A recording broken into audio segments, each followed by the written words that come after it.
Someone said something you disagreed with, and it ruined your entire day. You were fine. You were completely fine. And then they said that. Maybe it was someone at Thanksgiving who brought up the election. Maybe it was a family member who posted something on Facebook. Maybe it was a stranger at a barbecue who said something about the other side, who said something contrary to your beliefs. And something in you just switched. Your jaw tightened, your chest got hot, you felt the rage bubbling in your stomach. And before you even decided to engage, you were already engaged. You said something, maybe you raised your voice, maybe you didn't. Maybe you just got a tone, a clipped, tight tone that everyone in the room recognizes immediately, and now the whole table feels it. And the person across from you is digging in harder because you came at them, because it escalated, and things got said, and maybe somebody even left the room. It's the coworker who made a comment in passing, not even directed at you, just said something out loud that landed a little wrong. And your whole body responded, and you snapped back, or you didn't snap back, and you just let the anger sit. And you spend the whole rest of the day furious about that interaction. It's the stranger at the gas station or in traffic with the bumper sticker, the neighbor with the yard sign, the celebrity on your feed who posted their opinion to nobody in particular, and you felt it, that genuine physical rage at someone who doesn't know you exist. And here's the part that nobody talks about. The confrontation lasts 5 to 10 minutes maybe, but the state it puts you in lasts the entire day. You're still angry at lunch, you're still angry at dinner, your partner asks what's wrong, and you don't even know how to explain that a stranger's opinion derailed your entire day. Your body is still running the stress response hours after the moment ended. They moved on, they forgot about it, they're completely fine, and you're still in it, and nothing's changed. Not a single mind was moved, not one belief shifted. The only thing that happened is you handed a stranger or a family member or maybe even a coworker the power to steal your entire day, the power to change your mood, the power of control over your sovereignty. And they don't even know they took it. They don't even know they have that power.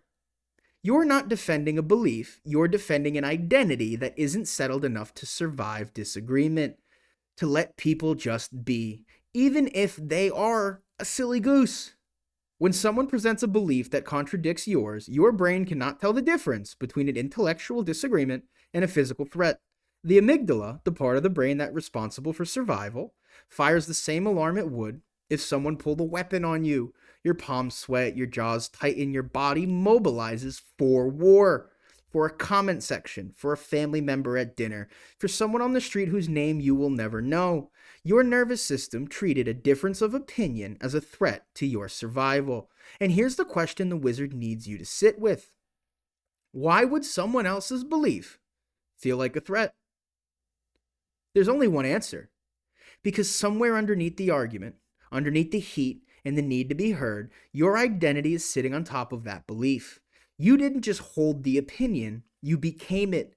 Your political view isn't something you think, it's something you are. Your spiritual framework isn't something you follow, it's something that proves you're a good person.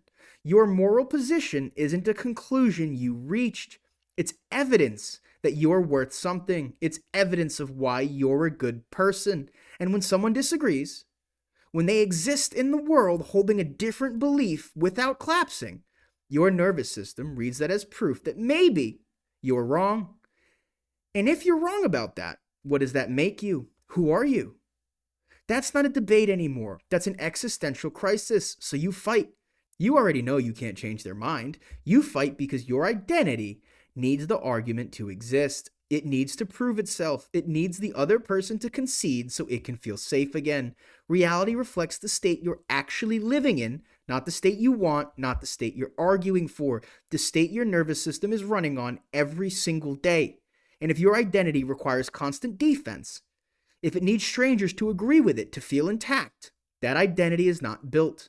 That identity is borrowed. It is sitting on the outside of you, waiting for the world to confirm it. In a world full of 8 billion people with 8 billion different beliefs and opinions will never confirm it enough. The person who has what you want doesn't argue with strangers, not because they don't have convictions, because their convictions don't require a stranger's agreement to stay alive. They just let people be. This didn't start with politics. It didn't start with social media. It didn't start with the person at the dinner table who said the wrong thing. It started much earlier, when you were young enough that the people around you, the ones who fed you, protected you, told you who you were, held certain beliefs. And those beliefs weren't just ideas. They were the air in the room. They were what made you belong. They were what made you safe. To question those beliefs wasn't intellectual curiosity. It was social risk. To disagree was to separate. And separation at that age, in that environment, felt like danger. So you learned quietly, without anyone telling you, that agreement means safety, that belonging requires alignment, and that the people who believe what you believe are your people, and the people who don't are not. That's not a character flaw. That's survival adaptation. Your nervous system built that pattern to keep you connected to the people you needed most. The problem is you're still running it. And before you say my beliefs aren't my parents' beliefs, I went to college, I formed my own views, I reject everything they stand for, that's not the point. The point isn't what you believe. The point is what happens in your body when someone challenges it. That response, the heat, the tightening, the need to defend, the anger, that was wired long before you had opinions of your own. You updated the beliefs. You never updated the alarm system. You're an adult now. The dinner table disagreement won't get you kicked out of the house. The stranger online can't take your safety away. The person at the dinner table with the wrong politics is not a threat to your existence. But your nervous system doesn't know that. It never got the update. It still reads disagreement the same way it did when you were 7 years old and needed everyone in the room to be on the same page. Somewhere along the way, your beliefs became the story you told about who you are. Not just what you think, but what kind of person you are, what you value, what you stand for, and that story started doing something important for you. It gave you a community. It gave you an identity. It gave you a framework for understanding a world that genuinely is confusing and oftentimes, yes, it is frightening. The beliefs became the container for the self. So when someone challenges the belief, they aren't just questioning an idea, they're questioning the container. And without the container, well, who are you? That question is the real reason the anger comes. Not because they're wrong, not because the topic matters that much, but because somewhere underneath the argument is a version of you that hasn't yet built an identity that exists independent of what it believes, an identity that can hold a conviction without needing that conviction to be the foundation of its entire worth. The version of you who needs the argument because without winning it, without being confirmed, it doesn't know what it is. And it has been whispering to you every time someone says something you don't agree with. So, you have to fight. If you don't fight, it means they were right. And if they were right about that, what does that say about you? That whisper isn't truth. It's an old identity protecting itself the only way it knows how. The intensity of your reaction to someone else's beliefs is a measurement of how much of your identity depends on being right. You're not angry at what they said, you're angry at what their existence proves. That you can hold a belief, and the world keeps moving away. The intensity of your reaction to someone else's belief is a measurement of how much of your identity depends on being right. You're not angry at what they said, you're angry at what their existence proves. That you can hold a belief, and the world keeps moving anyway. A settled identity doesn't need to convert anyone. It can hear something wrong and keep walking. You gave a stranger you'll never see again the power to ruin your entire day. That's not passion, that's a fragile identity looking for a fight. The person who you want to be isn't in the comment section, isn't screaming in people's faces. They never were. Look at the person who you want to be. They have strong beliefs, okay? Really strong ones. They know what they think, and they know what they value, and they know where they stand. But their beliefs live inside them, not on the outside waiting to be confirmed by everyone they encounter. When someone says something they disagree with, they don't switch off or fly into a fit of rage. No, they notice the disagreement the way you notice weather. It's there, it's real, and it has nothing to do with where they are going. They don't argue with strangers, not because they're passive, but because they understand something most people never figure out. That nobody has ever changed their mind because someone yelled at them. No one has ever logged off a comment section and thought, you know what, that aggressive and mean stranger completely transformed my worldview. It has never happened. It will never happen. They know this. So they don't play the game. They understand that every person on this planet has the absolute right to believe whatever they believe. That autonomy isn't something you grant to people that you agree with, okay? It's something every human being has. The conspiracy theorist, the person with the politics that make your skin crawl, and the family member who says the charged political thing at every single dinner, at every single reunion. They get to believe what they believe. And your job, your only job, is to decide what you believe and live from it. Watch what they do when someone comes at them with something that they disagree with, okay? They listen or they don't engage. What isn't available is spending 3 hours of their own life at war with someone who won't change their mind. That is a significant amount of emotional and mental capital that you are giving away. When you fight with someone over their belief, you don't weaken it, okay? You don't. You strengthen it. The moment you come at someone aggressively, the moment you make them feel attacked for what they think, you become evidence for everything they already believed about people on your side, about people who hold your beliefs. You didn't challenge their worldview. You confirmed it. You handed them proof, and then you walked away thinking you fought for something, when all you did was make them more certain that they were right. So let it go. Not as defeat, as wisdom. Their attention is on their own life, their own work, their own becoming. They don't have the bandwidth for a stranger's belief system because they are too busy living from their own. When you encounter them, you notice something specific. They're calm in a way that has nothing to do with the room. The conversation can go anywhere. Politics, religion, money, all of it, and they stay the same.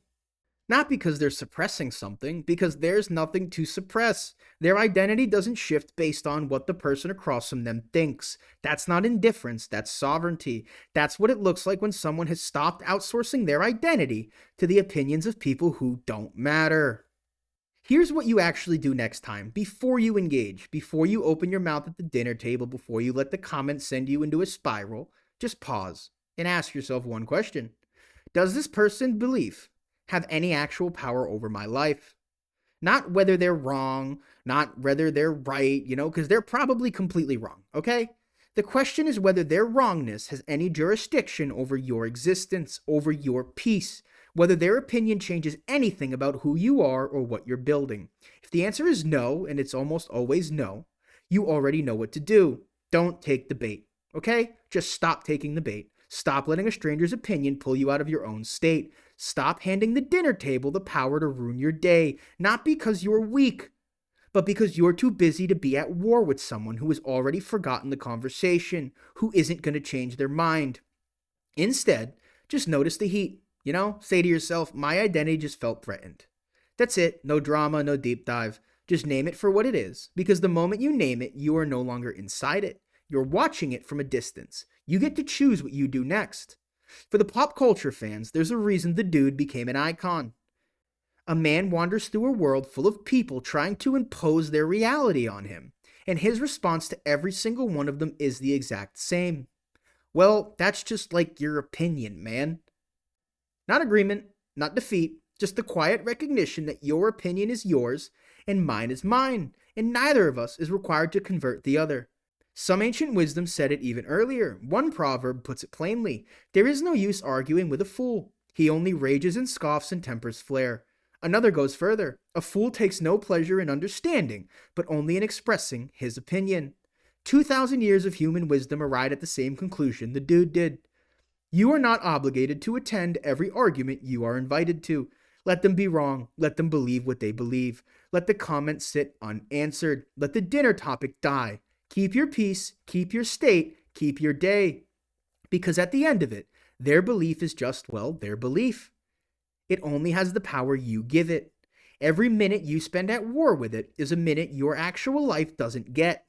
You've been going to war over opinions, not facts, not threats, opinions. The same raw material that 8 billion people are walking around with right now, each one convinced theirs is the right one. Each one carrying a worldview built from their specific childhood, their specific wounds, their specific version of a confusing world. And you've been trying to fight your way to peace. It doesn't work that way. It has never worked that way. The argument doesn't end when you win it. It ends when you stop needing to. You don't need them to be wrong for your opinion to be right. You don't need them to concede for your belief to be valid. You don't need the comment section to agree with you for your life to work. Your identity, the real one, the settled one, the one you're building, doesn't require a single person on this earth to validate it. That's the version of you that's waiting, not the version of you that scrolls looking for a fight, not the version that ruins a dinner over a topic nobody will remember next week. Not the version that hands a stranger the keys to its entire emotional state because they said something wrong on the internet or with a bumper sticker or at dinner or on a sign on the side of the road. The version that hears something that it disagrees with and keeps it moving. The version whose peace is not up for negotiation. The version that is so settled in who it is and what it believes that the noise of the world is just noise. You are allowed to have convictions without needing to weaponize them. You are allowed to be right without needing an audience. You are allowed to walk away from every argument you were never obligated to enter. Let them have their opinion. You have your life and you have your peace. And remember, this wizard believes in you.